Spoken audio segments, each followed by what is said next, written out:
हाँ, तो welcome to another video. हम लोग इसमें बात करने वाले हैं important terms in coordination chemistry, है ना। Important terms in coordination chemistry जैसे कि लिगेंड्स हो गए, कोऑर्डिनेशन स्फीयर, फलाना ठिकाना, ये सब चीजें जो हैं इनके बारे में डिटेल में थोड़ा बात करते हैं, ठीक है।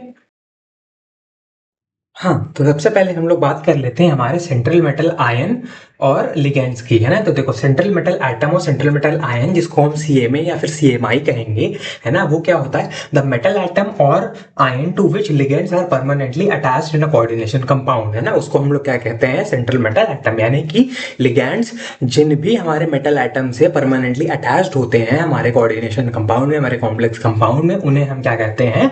क्या कहते हैं बेसिकली? Central metal atom. जैसे कि KAgCN2 अगर हमने ऐसे बॉक्स बना के लिख दिया तो Ag वाला जो पार्ट है हमारा, ये आयन जो है सेंट्रल मेटल एटम बन जाएगा, क्योंकि ये हमारा मेटल भी है और ये हमारा क्या है?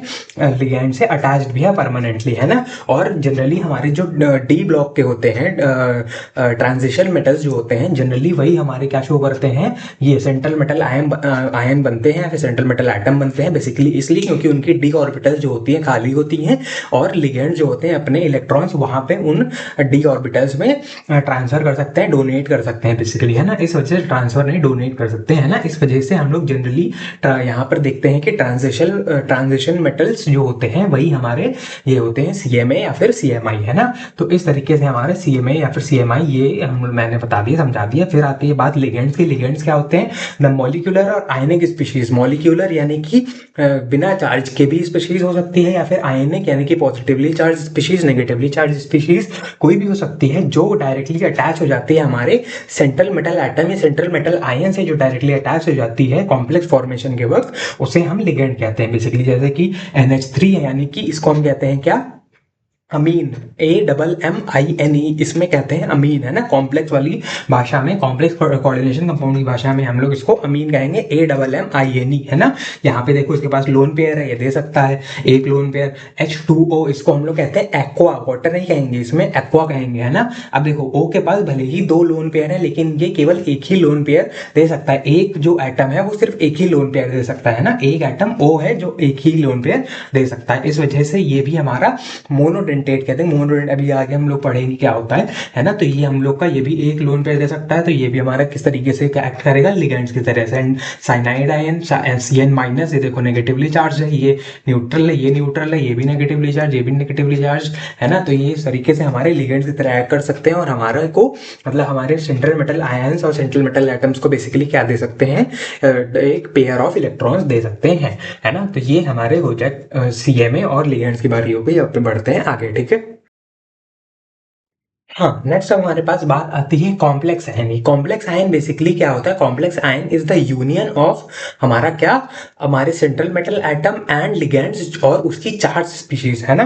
Basically electrically charge species found by the union of central metal atom with one or more ligands is called complex ion. यानी कि इलेक्ट्रिकली चार्ज स्पीशीज जो हमारी बनती है यूनियन ऑफ किससे? सेंट्रल मेटल एटम एंड हमारे लिगेंड से, उसको हम क्या कहते हैं? Complex ion. जैसे कि एग्जाम्पल के लिए FeCN, है ना, FeCN4, नहीं K4, FeCN इधर आ जाएगा, FeCN6, है ना, FeCN6 4 माइनस, कुछ इस तरीके से। देखो, ये इलेक्ट्रिकली चार्ज स्पीशीज है, ये चार्ज स्पीशीज है और किससे बनी है? हमारे सेंट्रल मेटल आयन और लिगेंड्स के यूनियन से बनी है। तो ये हमारा क्या होगा? ये हमारा एक कॉम्प्लेक्स आयन हो जाएगा, है ना। तो ये हमारा क्या है? और अगर माइनस में आया तो ये हमारा क्या है? Anionic complex ion, anionic complex ion. और अगर पॉजिटिव आ गया, पॉजिटिव, जैसे कि अगर हम लोग ऐसे लिख लें क्या? AgNH3, है ना, होल ट्वाइस और प्लस। ये हमारा क्या है? क्योंकि इधर Ag का प्लस आ जाएगा बाहर, तो ये हमारा क्या है? ये हमारा cationic complex ion, cationic complex ion, है ना, क्योंकि इस पे ओवरऑल प्लस चार्ज है। चार्ज स्पीशीज जिसमें सेंट्रल मेटल एटम और हमारे लिगेंड्स का यूनियन हो, उसको हम लोग कॉम्प्लेक्स आयन कहते हैं, है ना। तो इसमें हम लोग क्या करते हैं कि स्क्वायर ब्रैकेट बनाते हैं एंड बाहर हम लोग क्या कर देते हैं? चार्ज को लिख देते हैं टॉप में, है ना। Net charge present on the complex ion is written at the right hand top corner of the square bracket, है ना। हम लोग यहाँ लिख देते हैं ये एनायनिक, ये कैटायनिक, कुछ इस तरीके से हम लोग के कॉम्प्लेक्स आयन हो जाते हैं, ठीक है। बढ़ते हैं आगे। हाँ, नेक्स्ट अब हमारे पास बात आती है coordination sphere and ionic sphere की। तो हमारा कोऑर्डिनेशन स्फीयर बेसिकली होता है स्क्वायर ब्रैकेट के इनसाइड वाला पार्ट, और स्क्वायर ब्रैकेट के आउटसाइड वाला पार्ट होता है हमारा ionic sphere. As simple as that, है ना। और हम लोग क्या कह सकते हैं कि the part consisting of the central metal atom and ligands directly attached to it is called the coordination sphere. यानी कि कोऑर्डिनेशन स्फीयर क्या होगा, वो वाला पार्ट जिसमें सेंट्रल मेटल एटम और लिगेंड वाला पार्ट होता है, उसे हम कोऑर्डिनेशन स्फीयर कहते हैं। एंड जो आयंस होते हैं जो हमारे रिलीज हो जाते हैं, है ना, जो आयनाइज हो जाते हैं सोल्यूशन में, उसे हम क्या कहते हैं, आयनिक स्फीयर। जैसे कि हम लोग एग्जांपल ले लेते हैं CuNH3, है ना, 4 ऐसे SO4, है ना, कुछ इस तरीके से। तो अगर हम इसमें क्या बना दें, इसका हम लोग आयंस में तोड़े, आयंस में कैसे टूटेगा, ये है CuNH3 4, है ना, इधर आ जाएगा क्या, 2 प्लस SO4 2 माइनस। तो ये हमारा क्या है, ये हमारा कोऑर्डिनेशन स्फीयर, CS लिख देता हूं, और ये हमारा आयनिक स्फीयर, है ना, स्क्वायर ब्रैकेट के बाहर वाला पार्ट आयनिक स्फीयर। ये कोऑर्डिनेशन स्फीयर, ये आयनिक स्फीयर। तो कुछ इस तरीके से हमारा कोऑर्डिनेशन एंड आयनिक स्फीयर होता है, ठीक है। हाँ, नेक्स्ट अब हमारे पास बात आती है सिंपल सा cationic, anionic and neutral complexes. मतलब जिन कॉम्प्लेक्सेस पे पॉजिटिव चार्ज हो कैटायनिक, जिन कॉम्प्लेक्सेस पे नेगेटिव चार्ज हो एनायनिक, और जिन कॉम्प्लेक्सेस पे कोई चार्ज नहीं, जीरो चार्ज, वो होंगे न्यूट्रल। जैसे कि हम लोग एग्जांपल में लिख सकते हैं क्या, इधर FeH2O6, है ना, 3 प्लस, कुछ इस तरीके से। एनायनिक हमारे क्या से हो जाएंगे, एनायनिक हो जाएंगे, ऐसे अभी ले लेते हैं FeCN6, है ना, 4 माइनस, कुछ इस तरह से। और हमारे न्यूट्रल वाले हो जाएंगे, कौन से न्यूट्रल वाले हमारे हो जाएंगे, ये, है ना, NiCO4, है ना, NiCO4, कुछ इस तरीके से हम लोग शो कर देते हैं हमारे न्यूट्रल वाले। इस पे कोई चार्ज नहीं है, तो जीरो चार्ज, है ना। ये एनायनिक, ये कैटायनिक, और वो हमारे न्यूट्रल, है ना। तो ये भी इजी पार्ट हो गया, डन। अब बढ़ते हैं आगे। हाँ, नेक्स्ट अब हमारे पास बात आती है कोऑर्डिनेशन नंबर। कोऑर्डिनेशन नंबर क्या होता है, maximum number of ligands which can be coordinated to central metal atom और सेंट्रल मेटल आयन, उन्हें हम क्या कहते हैं, कोऑर्डिनेशन नंबर। जैसे कि मतलब हम लोग लिख लेते हैं क्या, K4, है ना, FeCN6, है ना। अब देखो ध्यान से, ये हमारा सेंट्रल मेटल आयन है, या फिर सेंट्रल मेटल एटम है। इससे कितने हमारे जुड़े हुए हैं, हमारे लिगेंड्स, कितने नंबर ऑफ लिगेंड्स जुड़े हुए हैं, 6। तो इसमें कोऑर्डिनेशन नंबर क्या हो जाएगा, CN हम लोग लिख देंगे, CN यानी कोऑर्डिनेशन नंबर 6, है ना, सिंपली कुछ इस तरीके से। फिर हम लोग मान लो की बात अगर ले लेते हैं, क्या ले लेते हैं, CuNH3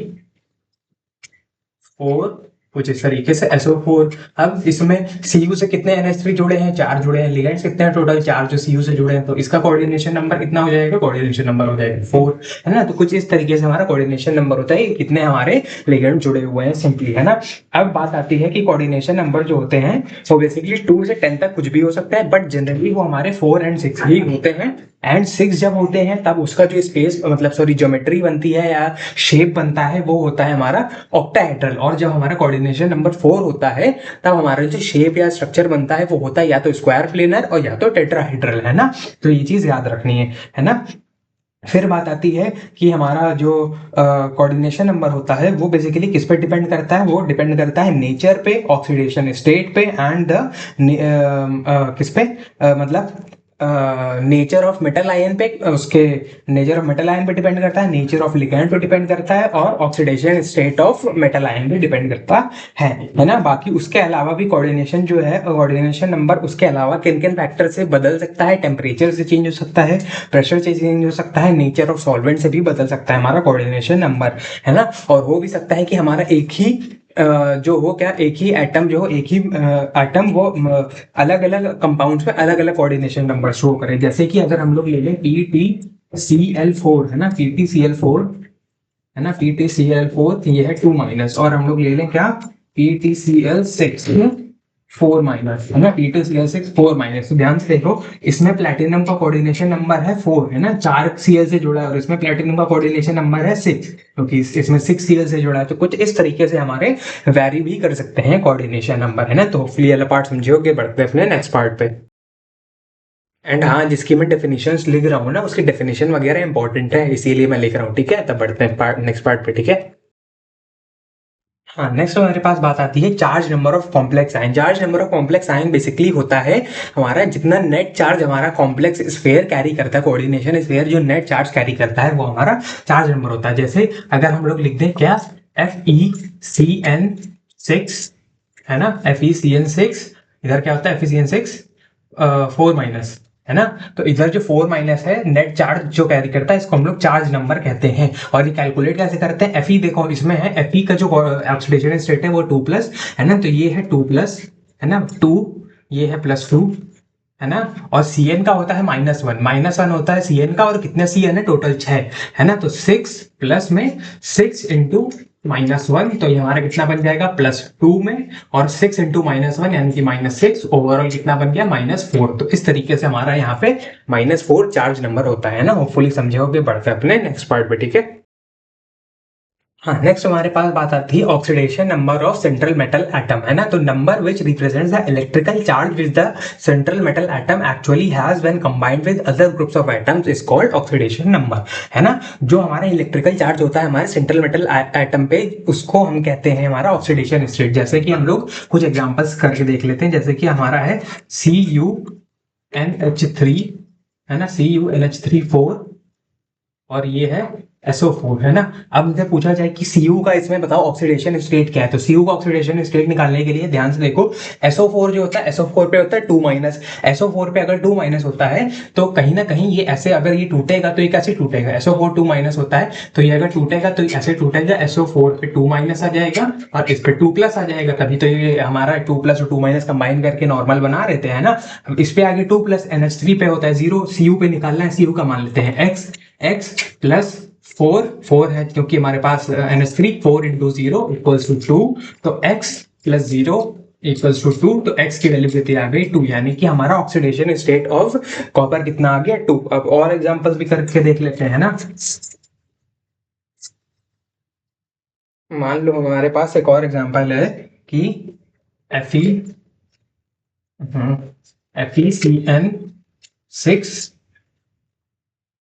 3- कुछ ऐसे है। अब हम लोग को Fe का निकालना है ऑक्सीडेशन स्टेट, इसका मान लेते हैं x, Cn का होता है -1, कितने हैं टोटल 6, तो +6 into -1 equals to -3, x -6 equals to -3, x बराबर 6 - 3 कितना हो जाएगा +3, तो हमारा Fe पे कितना है ऑक्सीडेशन स्टेट +3 है ना। तो होपफुली ये पार्ट समझ में आया होगा किस तरीके से निकालते हैं, एक और करके देख लेते हैं है ना। एक और करके देख लेते हैं, जैसे कि हमारे पास है HAuCl4 है ना, तो अब इसमें H होता है, H हमारा H+ होता है, H+ अगर निकाल दें तो इस पे क्या आ जाएगा माइनस है ना, तो इसको अगर हम हटा दें तो इस पे क्या आ जाएगा माइनस ओवरऑल है ना, H+ हटा देंगे तो इस पे माइनस आ गया। अब Au पे मान लेते हैं X, Cl होता है -1, Cl पे -1 चार्ज होता है, और कितने हैं Cl 4, तो +4 इंटू -1 इक्वल्स टू -1 है ना, तो X -4 बराबर -1, x बराबर 4 - 1 बराबर +3, तो हमारा गोल्ड पे कितना है ऑक्सीडेशन स्टेट +3 है ना। तो कुछ इस तरीके से हम लोग अपना ऑक्सीडेशन स्टेट वगैरह निकाल सकते हैं, ठीक है। बढ़ते हैं अपने नेक्स्ट पार्ट पे। हाँ, नेक्स्ट हमारे पास आता है होमोलेप्टिक एंड हेटेरोलेप्टिक कॉम्प्लेक्सेस। इसमें बेसिकली क्या होता है, अगर हमारा जो सेंट्रल मेटल एटम है वो एक ही टाइप के लिगेंड से जुड़ा हुआ है तो होमोलेप्टिक है ना, और अगर हमारा सेंट्रल मेटल एटम अगर अलग अलग टाइप्स के लिगेंड से जुड़ा है तो हेटेरोलेप्टिक है ना, कुछ इस तरीके से। जैसे कि अगर हम लोग कह दें क्या FeCN6 है ना, तो इसमें हमारा क्या है Fe, वो सिर्फ Cn से जुड़ा है ना, सिर्फ Cn ही हमारा एक लौता लिगेंड है जिससे जुड़ा हुआ है हमारा Fe, तो ये होमोलेप्टिक हो गया है ना, कुछ इस तरीके से। अगर आप मान लेते हैं हेटेरोलेप्टिक का भी एग्जांपल ले लेते हैं, अगर हम लोग ले लें क्या CONH3 4 और Cl2, कुछ इस तरीके से। इसमें बेसिकली CO किससे जुड़ा हुआ है NH3, और Cl2 दो इसके पास क्या है अलग अलग टाइप के लिगेंड्स है ना, तो दो अलग टाइप के लिगेंड्स, तो बेसिकली ये हमारा हेटेरोलेप्टिक हो गया है ना। अगर एक ही टाइप के से जुड़ा हुआ होता है जैसे ऐसे, तो ये हमारा होता है होमोलेप्टिक, अगर अलग अलग टाइप के मतलब लिगेंड्स जुड़ा हुआ है हमारा सेंट्रल मेटल एटम, तो ये हमारा हो गया हेटेरोलेप्टिक है ना। एंड इसी के साथ हमारा important terms in coordination chemistry होता है समाप्त है ना। बढ़ते हैं अपने नेक्स्ट पार्ट पे, वो हम लोग करेंगे नेक्स्ट वीडियो में कवर, ठीक है। तो तब तक के लिए bye bye, thank you so much for watching, चला जाए फिर, बाय बाय।